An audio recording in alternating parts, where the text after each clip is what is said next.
নমস্কার বন্ধুরা, আমি শিবানী চলে এসেছি একটা নতুন রেসিপি নিয়ে। সামনেই জামাই ষষ্ঠী, তাই জামাইদের কথা ভেবে জামাই ষষ্ঠীর স্পেশাল শাহী মটন কষা রেসিপিটি আপনাদের সাথে শেয়ার করব। চলুন রান্নাটা শুরু করি। এখানে আমি 600 গ্রাম মতন খাসির মাংস নিয়েছি। মাংসটা আমি পরিষ্কার করে ধুয়ে জল ঝরিয়ে রেখেছি। এবার এর মধ্যে দিয়ে দেব 2 চামচ টক দই, হলুদ গুঁড়ো দিয়ে দেবো 1 চামচ, লঙ্কার গুঁড়ো দিয়ে দেব 1 চামচ, 1 চামচ নুন দিয়ে দিলাম, আদা বাটা দিয়ে দিলাম 1/2 চামচ, রসুন বাটা দিয়ে দিলাম 1/2 চামচ।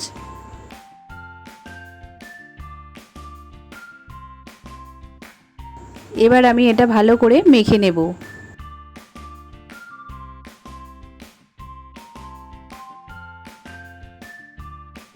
মাংসটা আমি ভালো করে মেখে নিয়েছি। এবার আমি প্রেসার কুকারের মধ্যে মাখা মাংসটা দিয়ে দিলাম।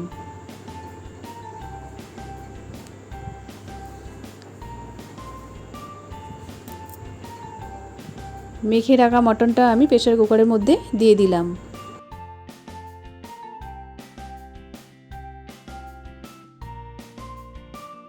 এবার দিয়ে দিলাম 2টো তেজপাতা, 1 টুকরো দারচিনি, ছোট এলাচ দিয়ে দিলাম 4টে। এলাচগুলো আমি একটু ফাটিয়ে দিয়ে দিলাম। সর্ষের তেল দিয়ে দিলাম আমি 1 চামচ। সামান্য একটু জল দিয়ে আমি এটা প্রেসার কুকারে সেদ্ধ করে নেব। এবার আমি প্রেসার কুকারে 5টা সিটি দিয়ে সেদ্ধ করে নেব। মটনটা আমার সেদ্ধ হয়ে গেছে। এবার আমি গ্যাসের মধ্যে কড়াই বসিয়ে দিলাম। কড়াইয়ের মধ্যে দিয়ে দিলাম আমি সর্ষের তেল। এটা আপনারা সাদা তেলেও করতে পারেন, অথবা সাদা তেলের মধ্যে 1 চামচ ঘি দিয়েও রান্নাটা করতে পারেন। এখানে আমি সর্ষের তেল দিলাম। 4টে মিডিয়াম সাইজের পেঁয়াজ আমি কুচো করে নিয়েছিলাম। পেঁয়াজটা আমি তেলের মধ্যে দিয়ে দিলাম।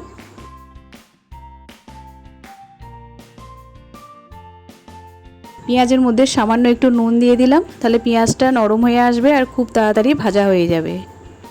পেঁয়াজটা এবার এইভাবে নেড়ে চেড়ে আমি ভেজে নেব। গ্যাসের ফ্লেমটা আমি মিডিয়ামেতেই রেখেছি। পেঁয়াজটা ভাজতে আমার প্রায় 5 থেকে 6 মিনিট টাইম লাগলো। এবার দিয়ে দিলাম 1 চামচ রসুন বাটা, 1 চামচ আদা বাটা, একটা বড় সাইজের টমেটো আমি কুচো করে নিয়েছিলাম, টমেটোটা আমি দিয়ে দিলাম। আদা রসুন টমেটোর পেঁয়াজের সাথে আমি ভালো করে ভেজে নেব। রসুনটা আমি ভালো করে ভেজে নেব, রসুনটার কাঁচা গন্ধটা যাতে চলে যায়, সেই জন্য আমি রসুনটা ভালো করে ভেজে নেব।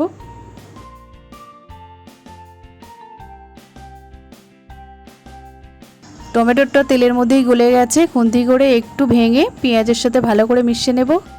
লঙ্কার গুঁড়ো দিয়ে দেব 1/2 চামচ, হলুদ গুঁড়ো দিয়ে দেব 1/2 চামচ, জিরে গুঁড়ো দিয়ে দিলাম 1/2 চামচ, ধনে গুঁড়ো দিয়ে দেব 1/2 চামচ। সেদ্ধ করার সময় আমি লঙ্কা আর হলুদটা দিয়েছিলাম, সেই জন্য পরিমাণে এখানে একটু কম দিলাম। এবার আমি ভালো করে এটা কষে নেব।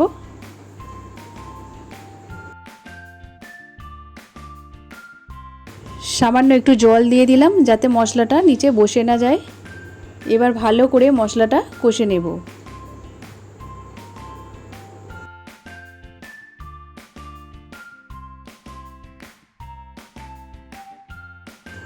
কাশ্মীরি রেড চিলি পাউডার দিয়ে দিলাম 1/2 চামচ। মটনটা সিদ্ধ করার সময় আমি নুন দিয়েছিলাম, এখন অল্প নুন দিয়ে দিলাম। সামান্য একটু জয়ফল গুঁড়ো দিয়ে দিলাম, জয়িত্রী গুঁড়ো দিয়ে দিলাম সামান্য। ভালো করে মশলার সাথে মিশিয়ে নেব।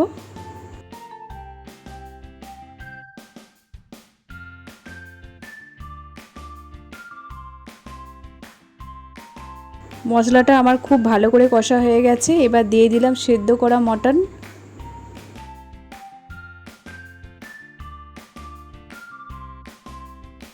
সেদ্ধ করা মটনটা আমি দিয়ে ভালো করে মশলার সাথে কষে নেব।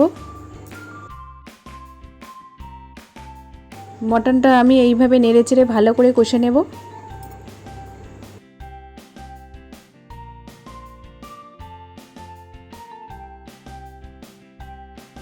মাংসটা আমি খুব ভালো করে কষে নিয়েছি। মটনের যে সেদ্ধ করা জলটা ছিল সেটা আমি ওর মধ্যে দিয়ে দিলাম।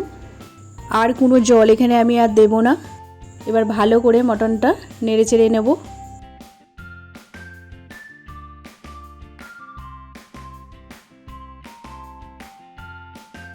এবার দিয়ে দিলাম 1 চামচ ঘি, 1 চামচ গোলাপ জল দিয়ে দিলাম, সামান্য একটু গরম মশলার গুঁড়ো দিয়ে দিলাম। ভালো করে একটু নাড়াচাড়া করে নিলাম।